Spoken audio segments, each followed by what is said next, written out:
Hi friends, welcome to Sam institute daily current affairs. September 11, 2022 నాటి current అఫైర్స్ని discuss చేద్దాం. September 11, 2022 నాటి current అఫైర్స్లో ప్రధానమైన అంశాలు చూస్తున్నట్లయితే ఆల్రెడీ మనకు ఒక ఇంపార్టెన్స్ ఇక్కడ ఇచ్చారు మన యునెస్కో చేత. అంటే యునెస్కో అంటే United Nations Educational Scientific Cultural Organization అని చెప్పేసి అంటాం. ఐక్యరాజ్య సమితి విద్యా వైజ్ఞానిక ఒక సాంస్కృతిక సంస్థ అని చెప్పేసి అంటాం. ఈ యునెస్కో అనేది ఫ్రాన్స్ రాజధాని ప్యారిస్లో ఉంది. అయితే దీనికి ప్రజెంట్ అయితే అడ్రీ అజౌల్ అనేవారు యునెస్కోకి ప్రజెంట్ అయితే డైరెక్టర్ జనరల్గా పనిచేస్తున్నారు. అయితే యునెస్కో ప్రపంచ వారసత్వ ప్రాంతాన్ని ప్రకటిస్తుంది.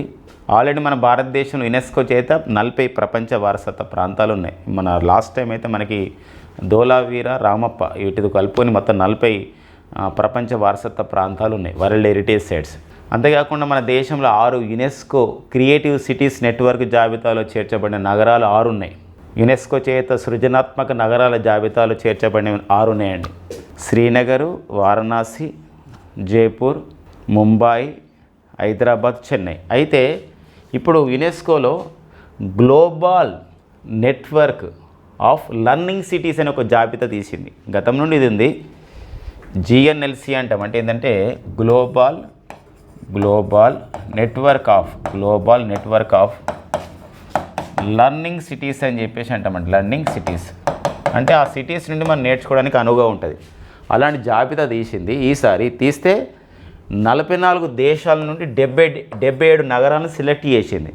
ఆ సెలెక్ట్ చేస్తే అంటే 44 దేశాల నుండి ఈసారి 77 నగరాలను సెలెక్ట్ చేసింది.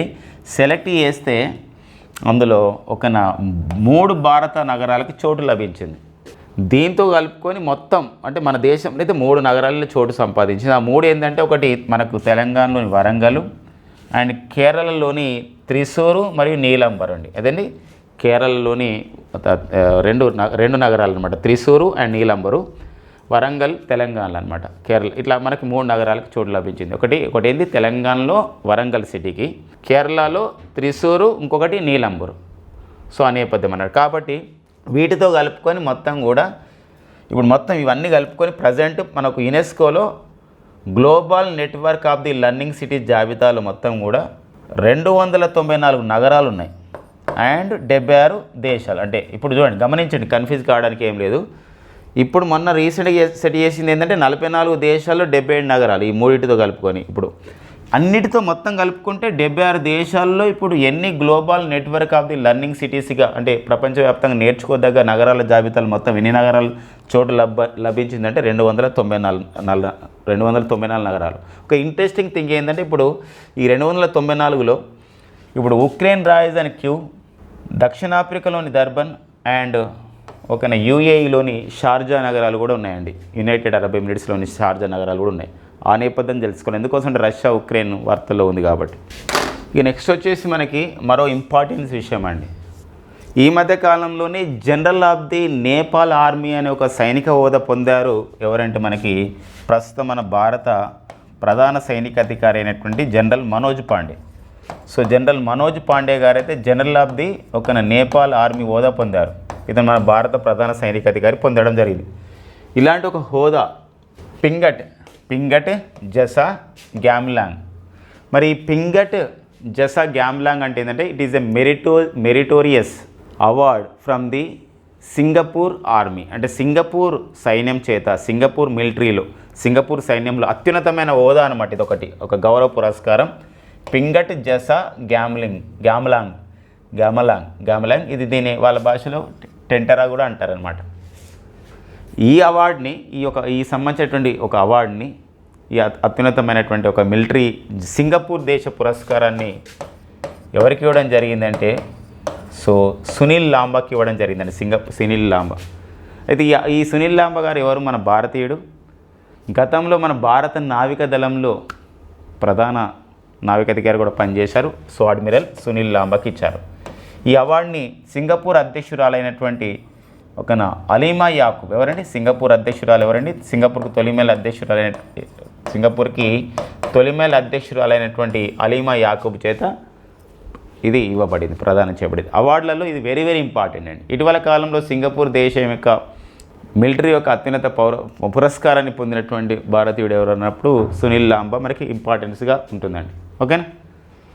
సో ఈ నెక్స్ట్ వచ్చేసి మనకి Maitri super thermal power project అండి.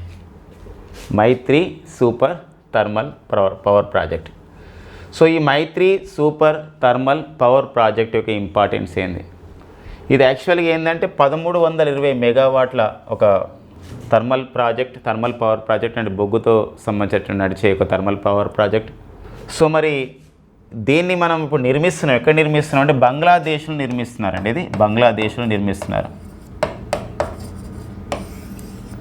సో బంగ్లాదేశ్లో నిర్మిస్తున్నటువంటి ఈ మైత్రి సూపర్ థర్మల్ పవర్ ప్రాజెక్టుకు మన భారతదేశం సహాయం చేస్తుంది. అది ఇంపార్టెన్స్ ఇక్కడ. ఎందుకోసం అంటే 4 రోజుల పర్యటనకు మన సెప్టెంబర్ 6న వచ్చినటువంటి మన బంగ్లాదేశ్ ప్రధానమంత్రి ఎవరండి? షేక్ హసీనా. మరి షేక్ హసీనా భారత్లో 4 రోజుల పాటు పర్యటించారు.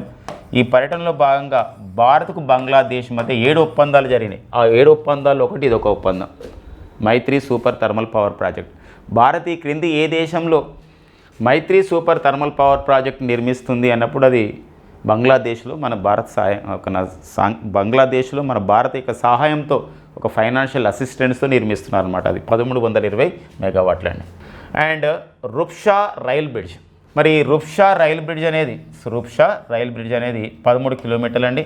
మరి 13 కిలోమీటర్ల ఈ రుప్షా రైల్ బ్రిడ్జ్కు కూడా సహాయం చేస్తామని చెప్పేసి ప్రకటించడంతో పాటు సాంకేతిక సహాయాన్ని కూడా అందించబోతున్నాం. కాబట్టి భారత్ ఈ క్రింది ఏ దేశంలో రుప్షా రైల్ బ్రిడ్జ్ని 13 కిలోమీటర్ల పొడవైన రుప్షా రైల్ బ్రిడ్జ్కి సాంకేతిక సహాయాన్ని అందిస్తున్న అన్నప్పుడు అది ఏ దేశం అండి? బంగ్లాదేశ్. ఆల్రెడీ మనకి బంగ్లాదేశ్ మధ్య కుషియారా అనే నది జలాలపైన కూడా సో ఒక వివాదాస్పదం ఉండి ఈ నది జలాలపైన కూడా ఒక ఒప్పందం అనేది జరిగిందనమాట. అంటే ఎలాంటి వివాదం లేకుండా ఈ యొక్క మన బంగ్లాదేశ్ ప్రధాని షేక్ హసీనా మన భారత్లో పర్యటించడం చేత. కాబట్టి ఈ నేపథ్యాన్ని ఇక్కడ మొత్తం చూసుకోవాల్సిన అవసరం అనేది ఉంటుందండి. ఓకేనా. ఇక నెక్స్ట్ వచ్చేసి మనకి ఆస్ట్రేలియా ప్రభుత్వం ఒక నిర్ణయం తీసుకుంది. ఆస్ట్రేలియా పార్లమెంటు అంటే ప్రజెంట్ అయితే ఆస్ట్రేలియా ప్రధాని వచ్చేసి ఎవరంటే ఆంటోనీ ఆల్బనీస్ అండి. Anthony Albanese. So Anthony Albanese అనేవారు ఎవరైతే ఉన్నారో మరి ఆంటోనీ ఆల్బనీస్ మనకు ఆస్ట్రేలియా ప్రధానమంత్రి అండి. వీరు ఆస్ట్రేలియాకి స్కాట్ మోరిసన్ తర్వాత ఆస్ట్రేలియాకి నూతన ప్రధానమంత్రి కావడం జరిగింది మరి స్కాట్ మోరిసన్. సో ఈ స్కాట్ మోరిసన్ స్థానంలో ఆంటోనీ ఆల్బనీస్, క్షమించండి, ఇక్కడ స్కాట్ మోరిసన్ స్థానంలో ఆస్ట్రేలియాకి నూతన ప్రధానమంత్రిగా అయింది ఎవరంటే ఆంటోనీ ఆల్బనీస్ అండి. ఆంటోనీ ఆల్బనీస్ ప్రభుత్వం ఒక నిర్ణయం తీసుకుంది ఏంటంటే 2050 నాటికి శూన్య కర్బన ఉద్గారాల స్థాయికి చేరుకుంటామని చెప్పేసి. మరి శూన్య కార్బన ఉద్గారాల స్థాయికి చేరుకుంటాం. మరి శూన్య కార్బన ఉద్గారాల స్థాయి అంటే ఇక్కడ మనకు United Nations framework convention and the climate change 26వ ఈ యొక్క సదస్సు జరిగింది. ఈ కాన్ఫరెన్స్ ఆఫ్ ది పార్టీస్ ఐక్యరాజ్య సమితి వాతావరణ మార్పుల సదస్సు 2021లో స్కాట్లాండ్ రాజధాని గ్లాస్గోలో జరిగినప్పుడు సభ్య దేశాలన్నీ నిర్ణయించాయి 2070 నాటికి శూన్య కర్బన ఉద్గారాల స్థాయికి చేరుకుంటామని. మన భారత్ కూడా దానికి కట్టుబడి ఉందని ప్రకటించింది. అయితే దానికన్నా ముందే చేరుకోవాలని వివిధ దేశాలు భావిస్తున్నాయి. ఇప్పుడు మన భారతదేశంలో కూడా ముంబై నగరం అయితే 2050 నాటికి మేము శూన్య కర్బన ఉద్గారాల స్థాయికి చేరుకుంటామని చెప్పేసి ప్రకటించింది. భారతదేశంలో ఫస్ట్ దక్షిణాసియా నగరం అనమాట ఇది ముంబై. మరి అట్లా 2030 నాటికైతే కార్బన్ ఎమిషన్స్ని 43% తగ్గించుకుంటాం. 2050 నాటికైతే శూన్య కర్బన ఉద్గారాల స్థాయికి చేరుకుంటామని ఆస్ట్రేలియా ప్రభుత్వం నిర్ణయం తీసుకోవడం జరిగింది. ఆస్ట్రేలియా పార్లమెంట్ నిర్ణయం తీసుకోవడం జరిగింది. ఇది మనకు న్యూస్లో ఉందండి. ఓకేనా. ఈ నెక్స్ట్ వచ్చేసి విశాఖపట్నం కేంద్రంగా లోక్ నాయక్ ఫౌండేషన్ ఇచ్చే పురస్కారానికి ఎంతో వాల్యూ ఉంటుంది, ఎంతో విలువ ఉంటుంది, ఎంతో ప్రముఖులకు ఇవ్వడం ద్వారా. మరి ఈ లోక్ నాయక్ ఫౌండేషన్ పురస్కారాన్ని ఇది 18వ లోక్ నాయక్ అవార్డు అండి ఈసారి ఇచ్చేది. మరి లోక్ నాయక్ ఫౌండేషన్ పురస్కారం 2022 సంవత్సరానికి ఎవరికి ఇవ్వడం జరిగింది అన్నప్పుడు సినిమా నటుడు రచయిత నటుడైనటువంటి తనికెళ్ళ భరణికి ఇవ్వడం జరిగిందండి. తనికెళ్ళ భరణి అని పదం ఇంపార్టెంట్ అండి, సంబంధించిన డైరెక్ట్ పాయింట్స్ అనమాట. ఇప్పుడు నిన్న కూడా మనం డిస్కస్ చేసాం కాలోజ్ అవార్డుని ఎవరికి ఇచ్చారంటే శ్రీ రామోజీ హరిగోపాల్ గారికి. అలాంటి పాయింట్ లోక్ నాయక్ ఫౌండేషన్ పురస్కారం ఉంటుందండి, తనికెళ్ళ భరణికి ఇచ్చారు. లోకమాన్య పురస్కారం ఉంటుంది ఇంకోటి, మరి గమనించాలి, ఇది మన కన్ఫ్యూజ్ కాకూడదు. లోకమాన్య పురస్కారం, ఈ లోకమాన్య పురస్కారం పూణేలో ఇస్తారు. ఈసారి 2022 సంవత్సరానికి లోకమాన్య పురస్కారానికి ఎవరికి ఇచ్చారంటే టెస్సీ థామస్కి ఇచ్చారు. ప్రముఖ మిజైల్ సైంటిస్ట్, అగ్నిపుత్రికగా పిలువబడే, మిజైల్ ఉమెన్ ఆఫ్ ఇండియాగా పిలువబడే సైంటిస్ట్ టెస్సీ థామస్కి ఇవ్వడం జరిగింది. సో ఆ నేపథ్యం చూసుకోవాలండి. బిబేక్ దేబ్రాయ్. సో ఎవరండి బిబేక్ దేబ్రాయ్ అంటే పేరు పొందినటువంటి భారత ఆర్థికవేత్త Bibek Debroy, Indian economist, prime minister economic adviser committee, PMEAC అంటాం, లేదా ఈఏసీ టు పిఎం అంటాం. Prime minister economic adviser committee అంటే భారత ప్రధానమంత్రి ఆర్థిక సలహా మండలి, లేకపోతే economic adviser committee to prime minister అంటాం. వీరు మరి భారత ప్రధానమంత్రి ఆర్థిక సలహా మండలికి చైర్మన్గా పనిచేస్తున్న బిబేక్ దేబ్రాయ్ పూణేలో ఉన్నటువంటి ఒక సంస్థ ఉందండి, Deccan college of the post graduate and research ఇన్స్టిట్యూట్కి ఒక వైస్ ఛాన్సలర్గా నియమితులు కావడం అనేది జరిగింది. సో ఆ నేపథ్యం చూసుకోవాలండి బిబేక్ దేబ్రాయ్. ఇక నెక్స్ట్ వచ్చేసి మనకి ఫ్రెండ్స్ మనందరూ కూడా తెలుసు, నాసా అంటే అమెరికా అంతరిక్ష పరిశోధన సంస్థ NASA, national aeronautics space administration అని చెప్పేసి అంటాం. మరి నాసా వాళ్ళు అంగారక గ్రహం మీద, ఇప్పుడు నాసా చేత పంపించబడి అంగారక గ్రహం అంటాం, దీన్ని రెడ్ ప్లానెట్ అని చెప్పేసి అంటాం. దీన్నే మనం ఇక్కడ అరుణ గ్రహం అని కూడా అంటామండి. మరి అరుణ గ్రహం మీద సో ఈ లేదా ఇంగ్లీష్లో అయితే మార్స్ అంటాం. ఈ మార్స్ ప్లానెట్ పైన పర్జవరెన్స్ అనే ఒక రోవర్ను పంపించింది. పర్జవరెన్స్ అండి, ఏదండి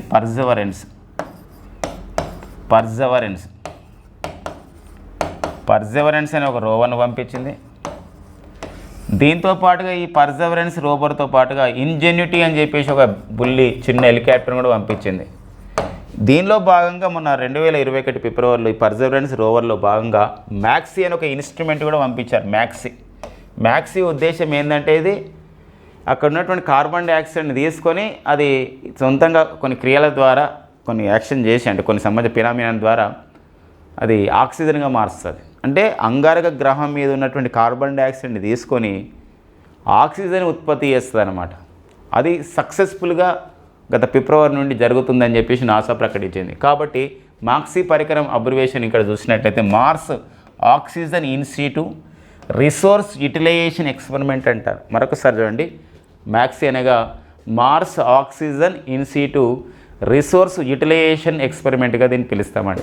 very very very very important అండి. ఓకేనా, ఈ సంబంధించిన క్వశ్చన్స్, ఈ సంబంధించినటువంటి ఒక పాయింట్ ఏంటి, ఇక్కడ అంగారక గ్రహం మీద ఉన్నటువంటి NASA rover perseverance rover ingenuity అనే ఒక బుల్లి హెలికాప్టర్, ఈ పర్జవరెన్స్ రోవర్ ప్రాజెక్టులో భాగంగా అక్కడ కార్బన్ డైఆక్సైడ్ని ఆక్సిజన్గా మార్చే ఏ పరికరాన్ని పంపి విజయవంతం చేయడం జరిగిందంటే మాక్సీ. ఎందుకోసం ఇది చేస్తున్నారంటే 2030లో నాసా వాళ్ళు అంగారక గ్రహం మీదకి మనిషిని పంపించబోతున్నారు. అంటే మానవ సహిత యాత్ర చేయబోతున్నారు, మ్యాన్డ్ స్పేస్ మిషన్.